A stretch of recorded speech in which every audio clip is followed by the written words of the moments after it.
किसान उत्पादक संगठन की अवधारणा एवं अभिशासन गवर्नेंस शीर्षक के अंतर्गत पिछले मॉड्यूल में हमने जाना कि भारत में कृषि आधारित आजीविका की स्थिति, किसान उत्पादक संगठन की आवश्यकता एवं महत्व, एफपीओ की अवधारणा और उनके अभिशासन गवर्नेंस का ढांचा, एफपीओ में सदस्यों, बीओडी और सीईओ की भूमिका एवं जिम्मेदारियां। इस सत्र में हम जानेंगे कि किसान उत्पादक संगठन एफपीओ को कानूनी दर्जा दिलाने की अहमियत क्यों है और एफपीओ का रजिस्ट्रेशन कैसे करवाया जा सकता है। सरला जी, मैं जानना चाहता हूं कि हमें अपना एफपीओ को रजिस्टर करवाना क्यों जरूरी है। क्या केवल किसानों का संगठन बनाने भर से काम नहीं चल सकता? मेरा मतलब है कि रजिस्ट्रेशन करवाना इतना जरूरी क्यों है? जी विनोद, अगर आपको अपने एफपीओ के जरिए कारोबार करना है तो एफपीओ का रजिस्ट्रेशन करवाना जरूरी है। कारोबार के लिए कुछ लाइसेंस लेने जरूरी होते हैं और ये लाइसेंस कानूनी तौर पर रजिस्टर्ड संस्था को ही मिल सकते हैं। शुक्रिया सरला जी। क्या आप उदाहरण देकर यह बात समझा सकती हैं? जी बिल्कुल विनोद जी, मैं कुछ उदाहरण देकर इसे स्पष्ट करती हूँ। सबसे पहली बात, कानूनी दर्जा हासिल करने से आपके एफपीओ के कारोबार, उत्पादों और सेवाओं को एक अलग पहचान मिल जाती है। एक कारोबारी इकाई के तौर पर एफपीओ को दूसरे तमाम व्यावसायिक संस्थानों से रोजाना लेन देन करना पड़ता है, इसलिए इसको एक अलग व्यावसायिक पहचान दिलाने की जरूरत होती है। एफपीओ को ये पहचान कानूनी दर्जा हासिल होने से प्राप्त हो जाती है। दूसरा, ज्यादातर कारोबारी संस्थान आपके एफपीओ से तभी जुड़ना पसंद करेंगे जब उसे कानूनी दर्जा हासिल होगा। इसलिए एफपीओ को दूसरे कारोबारी संस्थानों की तरह रजिस्टर्ड होना और उसके पास जीएसटी नंबर होना आवश्यक है। आगे हम कुछ और उदाहरणों से इसे विस्तार से समझेंगे। जैसा कि मैंने पहले बताया, अगर कोई एफपीओ कारोबार कर रहा है तो उसे विभिन्न लाइसेंस लेने की आवश्यकता होती है। उदाहरण के लिए इनपुट आपूर्ति जैसे कि बीज, खाद, कीटनाशकों आदि के लिए अलग अलग कानूनों के तहत लाइसेंस लिए जाने चाहिए, जिसमें शामिल हैं मापतौल अधिनियम, उर्वरक नियंत्रण अधिनियम, बीज अधिनियम, कीटनाशक अधिनियम, बीज प्रमाणीकरण। सरकार से इन लाइसेंसों को हासिल करने के लिए एफपीओ का रजिस्टर्ड होना जरूरी है। विनोद, यहाँ पर हम अलग अलग लाइसेंसों से संबंधित चित्र देख रहे हैं। ये वो हैं जो आमतौर पर किसी भी एफपीओ को कारोबार करने के लिए जरूरी है। अगर आपका एफपीओ कारोबार विस्तार करने के लिए किसी अन्य कारोबारी संस्थान के साथ करार करना चाहता है तो उसे रजिस्ट्रेशन के जरिए कानूनी दर्जा हासिल करना जरूरी है। जैसे कि आप किसी थोक उत्पाद सप्लायर के साथ सीधे करार करना चाहते हैं तो एफपीओ का रजिस्ट्रेशन होना जरूरी होगा। अक्सर एफपीओ को अपना कारोबार बढ़ाने या कोई नया कारोबार शुरू करने के लिए धनराशि की आवश्यकता होती है। ऐसे में बैंक या दूसरी वित्तीय संस्थाओं से पैसा जुटाने के लिए एफपीओ को रजिस्टर्ड होना चाहिए। साथ ही उसके पास अन्य प्रमाण होने भी अनिवार्य हैं। एफपीओ के कारोबार को बढ़ावा देने और उनकी क्षमता बढ़ाने के लिए तमाम सरकारी योजनाएं मौजूद हैं और इन योजनाओं का लाभ उठाने के लिए एफपीओ की एक वैधानिक पहचान होना अनिवार्य है। मसलन small farms agri business consortium FPO को अनुदान, मैचिंग ग्रांट एवं अन्य योजनाओं के जरिए मदद करता है। इसी तरह नाबार्ड के पास भी एफपीओ के लिए कई योजनाएं हैं।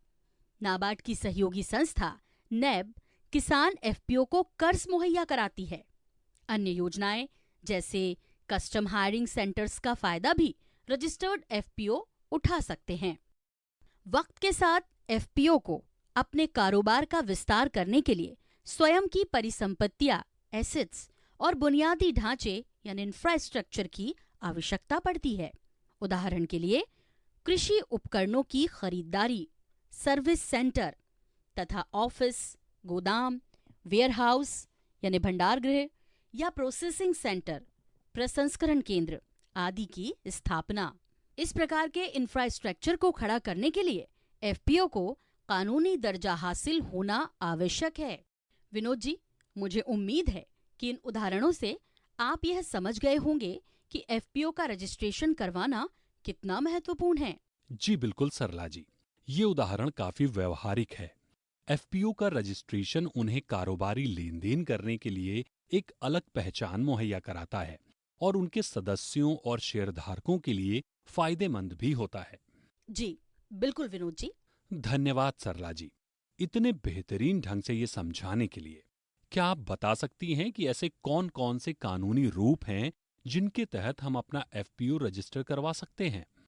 विनोद जी, कई ऐसे एक्ट हैं जिनके अंतर्गत एफपीओ रजिस्टर करवाए जा सकते हैं, जैसे company amendment act 2020, cooperative society act व मल्टी स्टेट कोऑपरेटिव एक्ट 2002 एवं राज्यों के कोऑपरेटिव एक्ट। इस टेबल के माध्यम से इसे आसानी से समझा जा सकता है। कोऑपरेटिव एक्ट 1912 में अस्तित्व में आया। ये भारत के सबसे पुराने कानूनों में से एक है। हमारे यहाँ ऐसी कई सहकारी कोऑपरेटिव सोसाइटी हैं जो इस कानून के वक्त से मौजूद हैं। प्रोड्यूसर कंपनी एक्ट आने के बाद से सहकारी सोसाइटी के स्वरूप में काफी सुधार आया है और अब निजी कंपनी की तरह काम करने लगी हैं।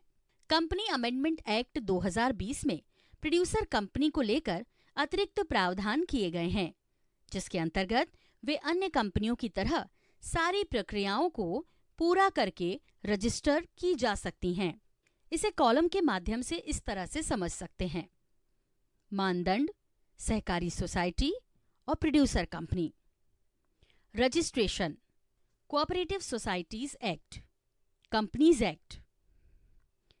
सदस्यता, सभी व्यक्तियों या सहकारिताओं के लिए खुली, केवल उत्पादक सदस्य एवं उनके संस्थान। कार्यक्षेत्र, बायलॉज उपनियमों के अनुसार, एमओए के अनुसार।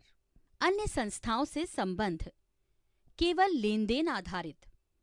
ज्वाइंट वेंचर और गठजोड़ बना सकते हैं।